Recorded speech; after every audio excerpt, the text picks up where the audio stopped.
It's been 3 years since the Samsung Galaxy Watch 4 was launched in India. Got all the usual hype that Samsung devices get, except the interest for this smartwatch has actually grown over the years, and that's because the Samsung Galaxy Watch 4 Classic is now available at 9,700 rupees, from 40,000 to less than 10k. That's a massive price cut. And mind you, this solves a lot of problems. There's still no Wear OS smartwatch under 10,000 rupees. There was the base Galaxy Watch 4, but it had no LTE. It was the 40mm variant. This, on the other hand, was the top of the line variant back in 2021. The Galaxy Watch 4 Classic, 46mm with LTE, and this even has this.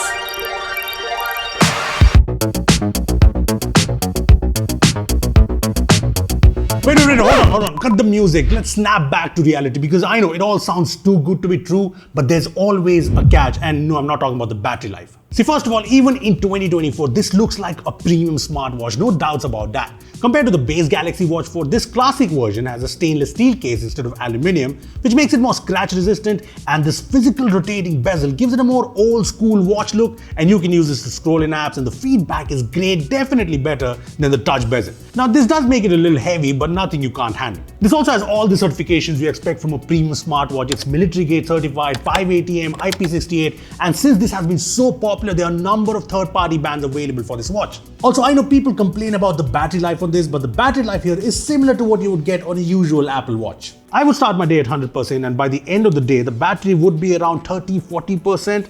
Not the week-long battery life you get from other smartwatches, but for a proper Wear OS smartwatch, it's fine. Now, since this is 46mm, the display is bigger at 1.4 inches, has a higher resolution, and other than that, this is still a great display for 2024. It's AMOLED, has Gorilla Glass on top, and this looks very good. Sharp, nice punchy colors, bright for outdoor usage, responsive enough, and it packs in all the features. It has auto brightness, always on displays here, and it looks great, not your dim AOD. Raise to wake is very responsive, there's tap to wake, even rotating the bezel wakes it up. You can also turn on the touch sensitivity to use this with gloves. Yeah, feature packed. The best part about this remains the fact that this is the only Wear OS smartwatch under 10,000 rupees. I mean, you know how other smartwatches are. No apps, no LTE, no Google Assistant, no actionable notifications. This, on the other hand, has full-blown Wear OS, and it's been getting updates. See, right now this is running on Wear OS 4.0, which is the latest version that you get on the Galaxy Watch 6, Pixel Watch 2, you get the idea. And this launched with Wear OS 3.0, so it should still get a couple of more Wear OS updates, which is honestly great. And Wear OS means you get a proper OS. You have tons of watch faces, you can customize every single thing in the watch face, and you get proper full-fledged apps, and you can actually download third-party apps, third-party watch faces, everything from the Play Store.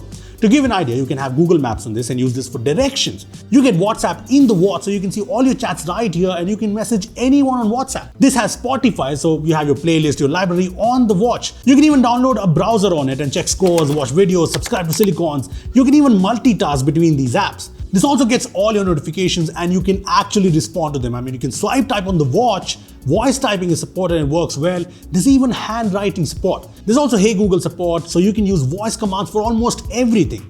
This also has Samsung Pay support with NFC, so you can actually pay by just tapping this watch on the card machine. Yeah, no other smartwatch can do all of this under 10k, and the fitness tracking is also really good on this. I mean, this packs in all the sensors, and it does the usual step tracking, sleep tracking, blood oxygen monitoring, stress tracking, heart rate measuring. Yeah, I'm definitely There are also a ton of workout options to choose from, and I've been testing everything. It's incredibly accurate. The Samsung Health app is also great. It supports Google Fit too, but the cool part is this brings some standout features for this price. This has a BIA sensor which lets you measure body composition, and it even has ECG and blood pressure monitoring. And that brings me to the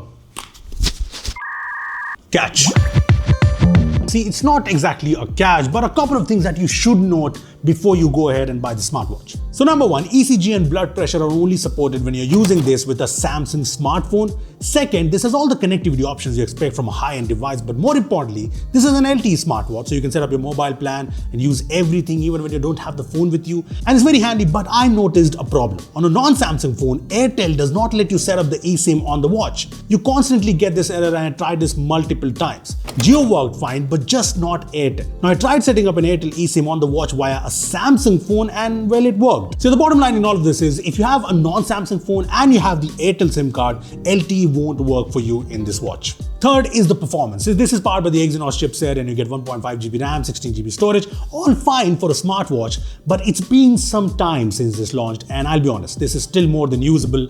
I would still take the performance here for a smartwatch under 10K. Everything works fine, but you have to note this. Sometimes you'll feel like the watch is taking a tad bit of extra time to load things. You will notice a little bit of slowdown. Honestly, it's not as snappy as some of the newer smartwatches out there, but under 10K, I'd still say it's great. Just keep your expectations in check. Look, after all of that, I would still say that this is a killer deal at 97 rupees. I mean, the fact that you're getting the top of the line Samsung Galaxy Watch 4 Classic with LTE at this price is just mind-boggling. I mean, it still looks like a high-end premium smartwatch. It's still unbeatable in terms of display, fitness tracking, and it's proper smart thanks to Wear OS. Yes, it's not the snappiest smartwatch out there, but for this price, this is still, without any doubts, the best smartwatch to buy under 10,000 rupees. Now, I know some features are limited to Samsung phones, and there's the whole LTE, Airtel issue on non-Samsung phones. And if that is a problem for you, you can still get the base Galaxy Watch 4 without LTE, without the Classic, because that's still good in 2024. But yeah, the stocks are kind of low, so get it if you can. Anyway, if you still have any more questions on the Galaxy Watch 4 Classic or the usual Galaxy Watch 4, comment down below and I'll answer them all. Thanks for watching. I'll see you in the next one.